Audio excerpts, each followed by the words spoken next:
Why are we so addicted to drama? What is it that makes drama, makes Will Smith slapping Chris Rock on TV get way more coverage than anything that is happening? I mean, I feel like it almost got more coverage than the war in. Probably not, but it's crazy. It got so much coverage, so much attention, and every YouTuber is like talking about it. I'm talking about it. Why am I talking about it? Because that's what people are interested in. And I think that there's this magnetic pull towards drama, towards drama is exciting. It's like a fight, you know? Why do people want to see a fight? There's excitement in it. There's something real. There's something scary, unpredictable. It deals with the rawness of your emotions, right?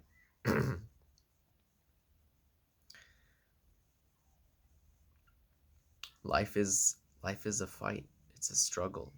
And yet, paradoxically, it's also peace and beauty and love. And these things kind of this chaos and this order kind of circle each other in this beautiful interwoven way. And so a lot of us are attracted to that raw emotion, that raw kind of energy. It also, I think, distracts us from ourselves, right? It pulls the attention away from your own bullshit, your own drama, right? You're like, aha, that guy over there slept. He's rich. He's famous. He fucked up. He fucked up. He he shouldn't have done that, you know. And then we get into this like finger pointing mode where it's like everybody's pointing the finger like, ah, he did this and why did he do that and he shouldn't have done that. And did not tell you, you know. So it distracts you from your own bullshit, from your own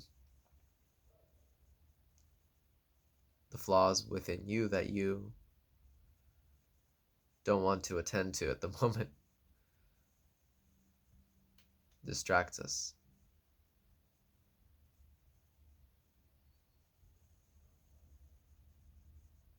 Yeah, that's all I got on that for now. It's interesting whenever I talk about topics like this kind of off the cuff, I find myself becoming more and more self aware. Like, not trying to act holier than thou and say that, oh, I'm enlightened or some shit. Because you that's a very silly notion when you see people trying to act holier than thou. It's very like you look into their eyes and you can see that what they're speaking is not their own truth. But that's something for another time, a different topic. I was just very interested in this idea of drama and why it sucks us in. And I'll probably be making other videos on this. Maybe kind of bringing it together a little better in the future for you guys. This was just sort of off the top of my head. I really enjoy doing this thing. because it allows me to kind of see what I have within me, see where my thoughts and ideas lead, and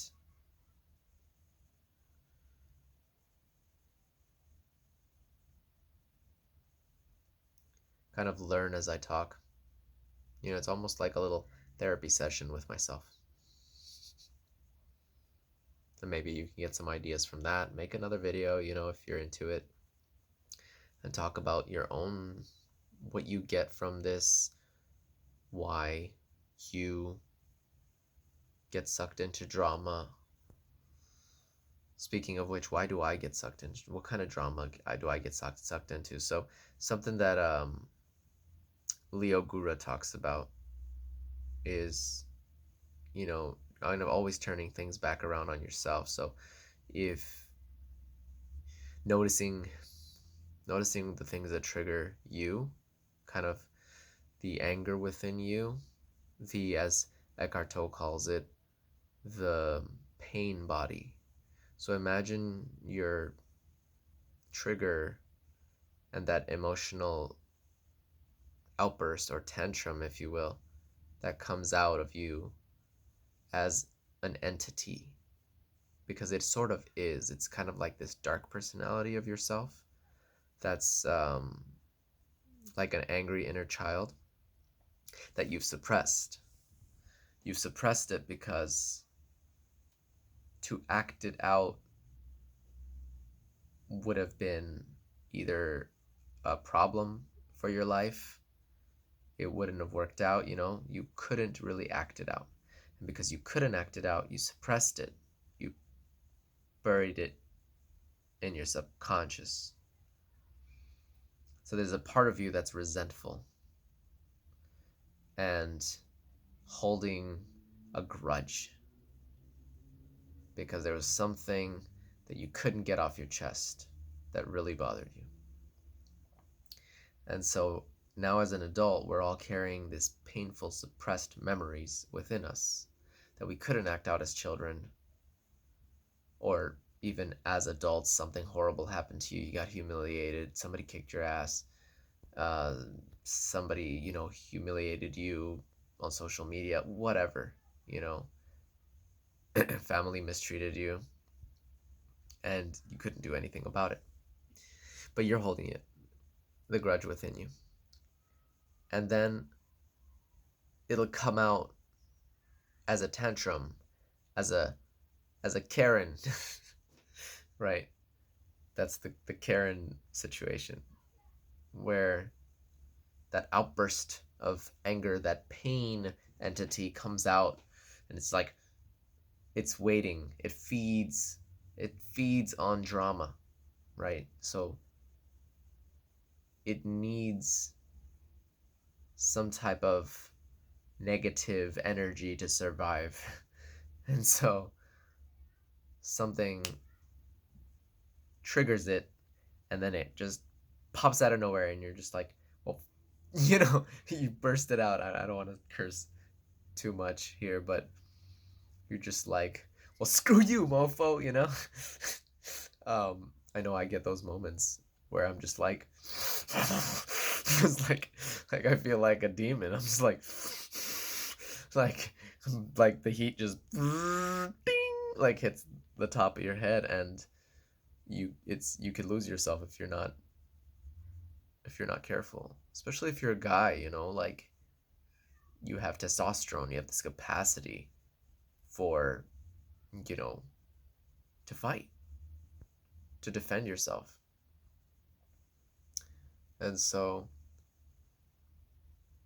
noticing those moments kind of before they come up, trying to stay aware of your state of mind, noticing the things that you consume, the stuff that you watch, kind of the things that feed that entity, that suppressed part of you, are all helpful ways of finding peace, of not giving that food, not giving that negative energetic food to your mind, to your subconscious. Allowing that part of you to just die. It's very hard. It's a very challenging process, and that's why there's so many angry people in the world. That's why there's so much drama and there's so much war, right? It doesn't matter how rich you are. Um, Will Smith is rich as hell. He probably does all sorts of meditation stuff. He met Sadhguru. He's, you know, but there's things in his life that he can't control, and he hasn't fully been mindful about them. And that's not his fault, you know. Is he responsible for what he did? 100% he's responsible for what he did. And he's paying the price for it. He's paying the karmic consequences. But we all have that. So when we see that on TV, the first thing we should think is, how can I learn from this? And how can I notice these moments within myself when I become? Because believe it or not, if you had the status that he has, you would have outbursts that were bad like that as well. If you hadn't taken care of if you hadn't done significant spiritual work. And it's very hard to do significant spiritual work. It's very painful, right? You got to change things in your life that you don't want to change. Maybe he would have had to let go of the love of his life. I don't know much about his relationship, but maybe that relationship wasn't best for him, but he loved her too much and he couldn't let go. And so he dealt with the karmic consequences. He suppressed his anger, and then bam, it got unleashed, on poor Chris Rock. So, anyway, those are my thoughts on this. Keep living, loving, and leveling up, and seize the moment to give you enough. Peace out, everyone.